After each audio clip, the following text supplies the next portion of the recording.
الحمدللہ رب العالمین والصلاة والسلام علی خاتم النبیین اما بعد فاعوذ باللہ من الشیطان الرجیم بسم اللہ الرحمن الرحیم الصلاة والسلام علیک یا رسول اللہ وعلی آلک واصحابک یا حبیب اللہ الصلاة والسلام علیک یا نبی اللہ وعلی آلک واصحابک یا نور اللہ۔ سرکار مدینہ صلی اللہ تعالی علیہ وآلہ وسلم نے ارشاد فرمایا کہ جو مجھ پر روزانہ 1000 بار درود پڑھے گا مرے گا نہیں جب تک کہ جنت میں اپنی جگہ نہ دیکھ لے۔ ناظرین، سلسلہ ہے سیرت رسول صلی اللہ تعالی علیہ وآلہ وسلم کے مختلف پہلوؤں سے متعلق۔ یاد رہے کہ جب بھی کسی بڑی پرسنالٹی کے بارے میں اس کی سیرت کا بیان کیا جاتا ہے تو ایک کمپلیٹ چیپٹر اقوال زریں کے نام سے بھی ہوا کرتا ہے، یعنی اس کی کہی ہوئی باتیں۔ ایک عام شخص اپنی ساری زندگی میں ہر بات اعلیٰ درجے کی کرے، اس کے چانسز نہ ہونے کے برابر ہوتے ہیں۔ بہرحال بڑے لوگوں کی بڑی باتیں ہوتی ہیں، ان کے اقوال ہوتے ہیں، بہت سارے ایسے کلمات ہوتے ہیں کہ جنہیں لوگ ہمیشہ یاد رکھتے ہیں، لیکن جب بات ہو پیارے آقا مدینہ والے مصطفیٰ صلی اللہ تعالی علیہ وآلہ وسلم کی تو آپ کا ہر جملہ، ہر کلمہ، ہر حرف ایسا ہے کہ جو سونے کے پانی سے لکھنے کے قابل ہے۔ بلکہ میرے آقا صلی اللہ تعالی علیہ وآلہ وسلم تو صاحب شریعت ہیں۔ آپ کی زبان حق کے ترجمان سے جو بات بھی نکلی وہ ہمارے لیے شریعت کے اصول کا درجہ رکھتی ہے۔ وَمَا يَنطِقُ عَنِ الْهَوَىٰ ان ہوا الا وحی یوحیٰ۔ میرے رب عز و جل نے میرے رسول صلی اللہ تعالی علیہ وآلہ وسلم کی گفتگو اور کلام کے بارے میں ارشاد فرمایا کہ یہ محبوب صلی اللہ تعالی علیہ وسلم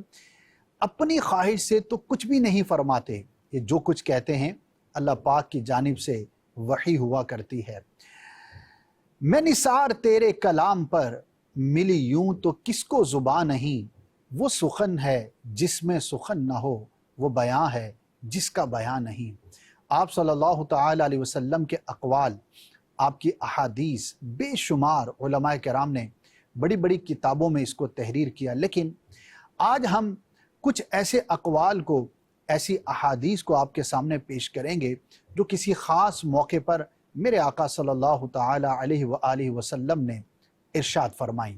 آئیے وہ سنتے ہیں اور اس کی برکتیں حاصل کرتے ہیں۔ ایک بار حضرت سیدنا ابو ذر غفاری رضی اللہ تعالی عنہ فرماتے ہیں کہ میں مسجد نبوی شریف میں حاضر ہوا، کیا دیکھتا ہوں کہ پیارے آقا صلی اللہ تعالی علیہ وآلہ وسلم اکیلے تشریف فرما ہیں۔ میں جا کر آپ کے ساتھ بیٹھ گیا۔ آپ نے مجھے ارشاد فرمایا کہ اے ابو ذر، جاؤ اور 2 رکعت تحیۃ المسجد ادا کرو۔ میں اٹھا، میں نے 2 رکعت نماز ادا کی اور پھر آ کر بارگاہ رسالت صلی اللہ تعالی علیہ وآلہ وسلم میں حاضر ہو گیا۔ کچھ گفتگو کرنے کے بعد میں نے عرض کی، یا رسول اللہ صلی اللہ تعالی علیہ وآلہ وسلم مجھے کچھ نصیحت فرمائیے۔ میرے آقا نے جو ارشاد فرمایا اس کا مفہوم عرض کرتا ہوں۔ ارشاد فرمایا، اے ابو ذر، تقوی اختیار کرو، کیونکہ یہ تقوی، اللہ کا جو خوف ہے، یہ تمام اچھے کاموں کی بنیاد ہے۔ میں نے عرض کی مزید کچھ ارشاد فرمائیے۔ ارشاد فرمایا کہ تلاوت قرآن کو لازم پکڑو کہ یہ دنیا میں تمہارے لیے نور اور آسمانوں میں تمہارے لیے تذکرے کا باعث ہوگا۔ پھر میں نے عرض کی، یا رسول اللہ صلی اللہ تعالی علیہ وسلم کچھ مزید نصیحت ارشاد فرمائیے۔ تو سرکار صلی اللہ تعالی علیہ وسلم نے ارشاد فرمایا، اے ابو ذر، زیادہ ہنسنے سے بچو، کیونکہ اس سے دل مردہ اور چہرہ افسردہ ہوتا ہے۔ عرض کی مزید کچھ فرمائیے۔ ارشاد فرمایا کہ اپنی زبان سے اچھائی کے سوا کوئی کلام مت کرو، اچھائی ہی کا کلام کرو، بری باتوں سے اپنے آپ کو دور رکھو، کیونکہ اس سے شیطان بھاگتا ہے، شیطان دور ہوتا ہے اور نیکی کے کاموں پر اس سے تمہیں مدد ملتی ہے۔ پھر میں نے عرض کیا کہ مزید ارشاد فرمائیے، تو ارشاد فرمایا کہ جہاد کو لازم پکڑو، کیونکہ یہ میری امت کی رہبانیت ہے۔ میں نے عرض کی مزید ارشاد فرمائیے، تو ارشاد فرمایا کہ غریبوں سے محبت کرو اور ان کی صحبت اختیار کیا کرو۔ میں نے عرض کی مزید ارشاد فرمائیے، ارشاد فرمایا کہ دنیاوی معاملات میں اپنے سے کم درجے والے کو دیکھو تاکہ تمہیں اللہ پاک کی نعمتوں کی قدر معلوم ہو۔ میں نے عرض کی مزید ارشاد فرمائیے، ارشاد فرمایا کہ صلہ رحمی اختیار کرو اگرچہ تمہارے رشتہ دار تم سے قطع تعلقی کریں۔ مزید ارشاد فرمایا کہ اللہ پاک کے بارے میں کسی ملامت سے مت ڈرو، حق بات کہو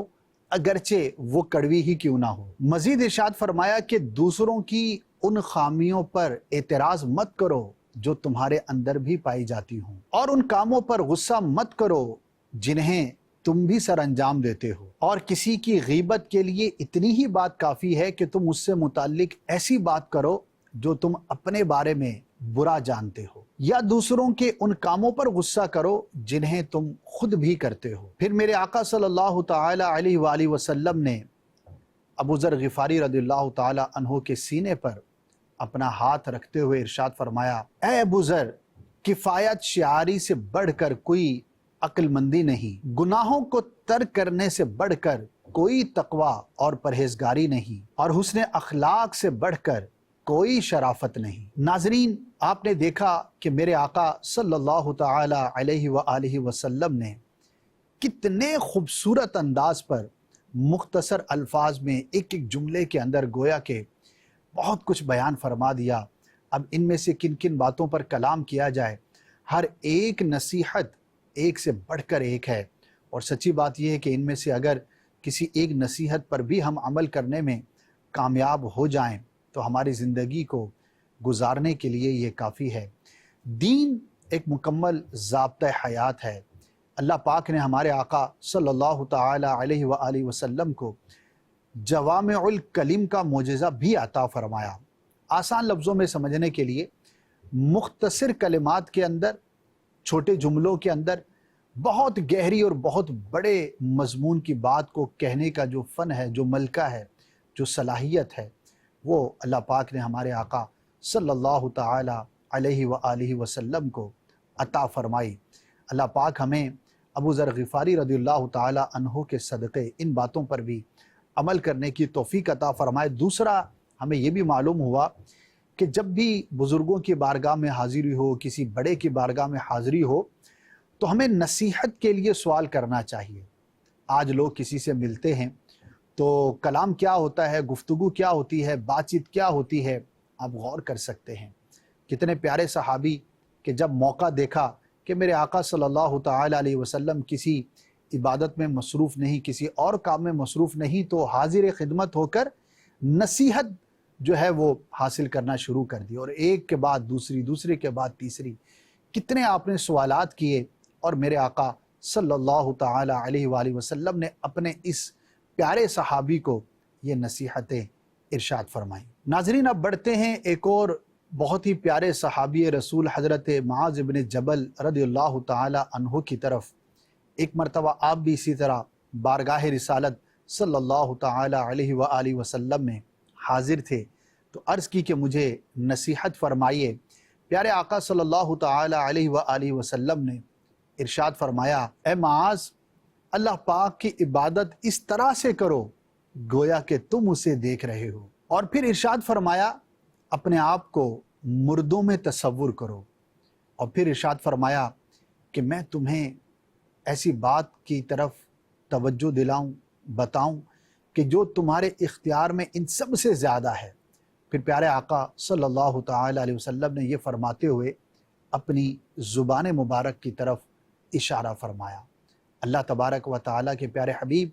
صلی اللہ تعالی علیہ وآلہ وسلم نے عبادت سے متعلق، آخرت سے متعلق اور زبان سے متعلق اپنے اس پیارے صحابی رضی اللہ تعالی عنہ کو یہ 3 نصیحتیں ارشاد فرمائیں جو ہمارے لیے بھی مشعل راہ ہیں۔ حضرت عمر بن عاص رضی اللہ تعالی عنہ سے روایت ہے کہ جب حضرت معاذ بن جبل رضی اللہ تعالی عنہ نے سفر کا ارادہ فرمایا تو سرکار صلی اللہ تعالی علیہ وسلم کی بارگاہ میں حاضر ہو کر نصیحت کے لیے عرض کیا تو ارشاد فرمایا کہ اللہ پاک کی عبادت کرو اور کسی کو اس میں شریک نہ ٹھہراؤ۔ عرض کیا مزید ارشاد فرمائیے، تو ارشاد فرمایا کہ اگر تم برائی کرو تو اس کے بعد کوئی نیکی کا کام کر لو اور اپنے اخلاق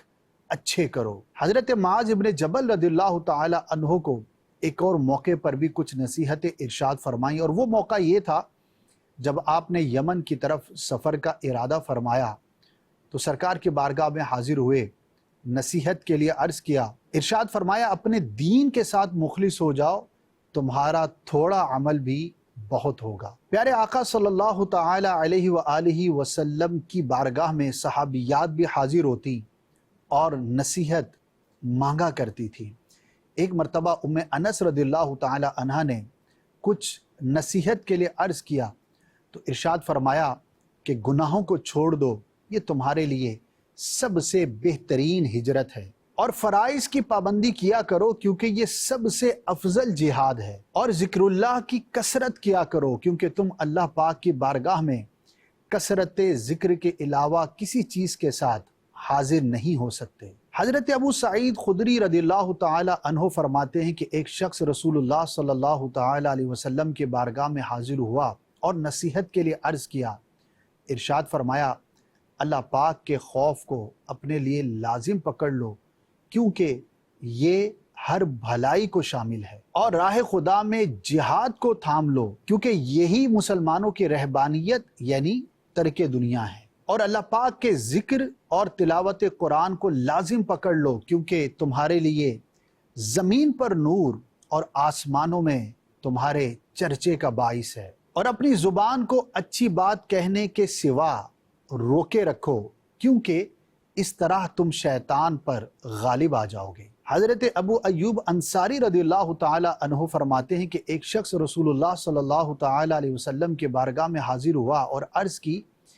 یا رسول اللہ صلی اللہ تعالی علیہ وآلہ وسلم مجھے کوئی مختصر سی نصیحت ارشاد فرمائیے۔ تو آپ صلی اللہ تعالی علیہ وسلم نے ارشاد فرمایا کہ جب تم نماز کے لیے کھڑے ہو تو رخصت ہونے والے کی طرح نماز ادا کرو، اور کوئی ایسی بات مت کرو بعد میں جس پر تمہیں معذرت کرنی پڑے، اور لوگوں کے ہاتھوں میں موجود مال سے مایوس ہو جاؤ، یعنی کہ کسی کے مال سے امید ہرگز نہ رکھو۔ حضرت سیدنا ابو ذر غفاری رضی اللہ تعالی عنہ نے سرکار صلی اللہ تعالی علیہ وسلم کے بارگاہ میں نصیحت کے لیے کچھ عرض کیا تو ارشاد فرمایا کہ میں تمہیں حسن اخلاق اور خاموش رہنے کی نصیحت کرتا ہوں کیونکہ یہ دونوں عمل جسم پر بڑے ہلکے لیکن قیامت کے روز میزان پر بہت بھاری ہیں۔ ناظرین ذرا غور کرتے چلے جائیے، مختلف صحابہ کرام نے مختلف مواقع پر پیارے آقا صلی اللہ تعالی علیہ وسلم کی بارگاہ میں جب نصیحت کے لیے عرض کیا تو اب تک کی جتنی روایتیں آپ نے سنی اور ان کا مفہوم بیان کیا گیا، اس کے اندر چند چیزوں کا تذکرہ بار بار ہے۔ تقوی یعنی اللہ پاک کا خوف، زبان کی حفاظت اور حسن اخلاق۔ اگر ان تین چیزوں پر ہم غور کرتے ہیں تو ہمیں اندازہ ہو سکتا ہے کہ اگر یہ تین چیزیں کسی کے اندر ہوں تو وہ کس قدر آسانی کے ساتھ نیکیوں کی طرف راغب ہونا اور گناہوں سے بچنے میں کامیاب ہو سکتا ہے۔ تقوی کے بارے میں بار بار قرآن و حدیث کے اندر جو بیان کیا جاتا ہے اس کی وجہ یہ ہے کہ انسان کی ساری زندگی کی نیکیاں کرنا اور گناہوں سے بچنا، اس کی ایک بنیادی وجہ اللہ کا خوف ہوتا ہے، کیونکہ اگر دل میں خوف خدا ہوگا تو بندہ گناہوں سے بچے گا، اور جس کے دل میں خوف خدا نہ ہوگا تو پھر وہ ظلم بھی کرے گا، بے باک بھی ہوگا۔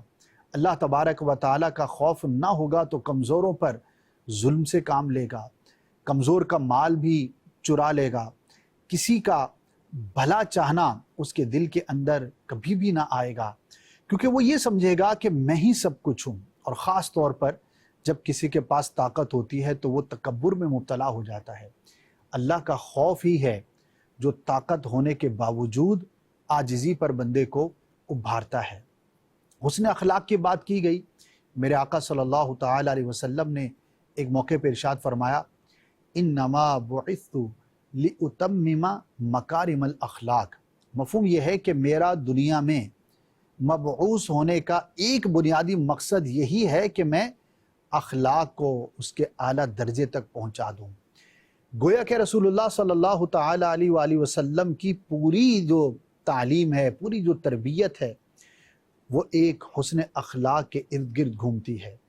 کیونکہ اگر اخلاق کسی کے درست ہو جائیں تو پھر وہ نیکیوں کی طرف رغبت بھی رکھے گا اور گناہوں سے اپنے آپ کو ضرور دور رکھے گا۔ اور یاد رکھیے کہ حسن اخلاق فقط مسکرا کر بات کرنے کا نام نہیں۔ کچھ لوگ ایسے ہوتے ہیں کہ گفتگو تو بڑی اچھی کرتے ہیں لیکن رشوت کا کام کر رہے ہیں، کلام ان کا بڑا خوبصورت ہے لیکن کسی پر ظلم اور زیادتی سے کام لیتے ہیں۔ بہت ساری ایسی چیزیں ہیں کہ حسن اخلاق مکمل ایک ضابطۂ حیات ہے، بلکہ سرکار صلی اللہ تعالی علیہ وآلہ وسلم کے اخلاق کے بارے میں جب ام المؤمنین سے پوچھا گیا تو آپ رضی اللہ تعالی عنہ نے ارشاد فرمایا، کان خلقہ القرآن، میرے آقا صلی اللہ تعالی علیہ وسلم کا اخلاق پورے کا پورا قرآن ہی ہے۔ یعنی کہ آپ صلی اللہ تعالی علیہ وسلم کی جو سیرت طیبہ ہے، جو اخلاق کریمہ ہیں، گویا کہ پورے قرآن کا مفہوم اور تفسیر اس کے اندر ہمیں نظر آتی ہے۔ اور تیسری نصیحت جو بار بار ہمیں مختلف روایتوں کے اندر ملی وہ تھی زبان کی حفاظت، غیبت سے بچنا، بھلائی کا کلام کرنا، برائی اور برے کاموں سے اور کلاموں سے اپنے آپ کو محفوظ رکھنا، کیونکہ یہ زبان بظاہر جسم کا ایک چھوٹا سا حصہ ہے، چھوٹا سا ٹکڑا ہے، لیکن اگر یہ سدھر جائے تو انسان کا پورا جسم ٹھیک رہتا ہے، اور اگر یہ چھوٹا سا عضو بے راہ روی کا شکار ہو جائے تو دنیا میں بڑے بڑے فساد برپا کر دیتا ہے۔ اگر اس زبان کا صحیح استعمال کرنے میں کوئی شخص کامیاب ہو جائے تو ہزاروں لاکھوں نیکیاں کما سکتا ہے، کیونکہ علم بھی اسی سے پھیلتا ہے، نصیحت بھی اسی سے کی جاتی ہے، کلام اسی سے کیا جاتا ہے، تلاوت ہم زبان سے کرتے ہیں، ذکر و اذکار، درود پاک، کسی کی مدد کرنا، کسی کی رہنمائی کرنا، علم کو عام کرنا، نیکی کی دعوت دینا، برائی سے منع کرنا، یہ سارے اور بہت سارے کام زبان کے ذریعے ہو سکتے ہیں۔ لیکن یہی زبان اگر محفوظ نہ رہے تو جھوٹ بھی اسی سے بولا جاتا ہے، بہتان بھی اسی سے لگتا ہے، غیبت بھی اسی سے ہوتی ہے، گالی بھی اسی سے دی جاتی ہے، بد کلامی بھی اسی سے کی جاتی ہے۔ یہی زبان ہے جو فساد کا باعث بھی بن سکتی ہے۔ ہم اللہ پاک کی بارگاہ میں دعا کرتے ہیں کہ اللہ پاک ہمیں ان تمام برائیوں سے بچنے کی توفیق عطا فرمائے، اور پیارے آقا صلی اللہ تعالی علیہ وآلہ وسلم کی ہوئی ان نصیحتوں پر ہمیں بھی عمل کرنے کا جذبہ نصیب فرمائے۔ ناظرین، آخر میں مولا کائنات حضرت مولا علی کرم اللہ تعالی وجہہ الکریم کی پیارے آقا صلی اللہ تعالی علیہ وسلم کی زبانی بیان کردہ ایک نصیحت پر پروگرام کو اختتام کی طرف لے کے جاؤں گا۔ آپ نے ایک مرتبہ سرکار صلی اللہ تعالی علیہ وآلہ وسلم کی بارگاہ میں نصیحت کے لیے عرض کیا تو میرے آقا نے ارشاد فرمایا، قل ربی اللہ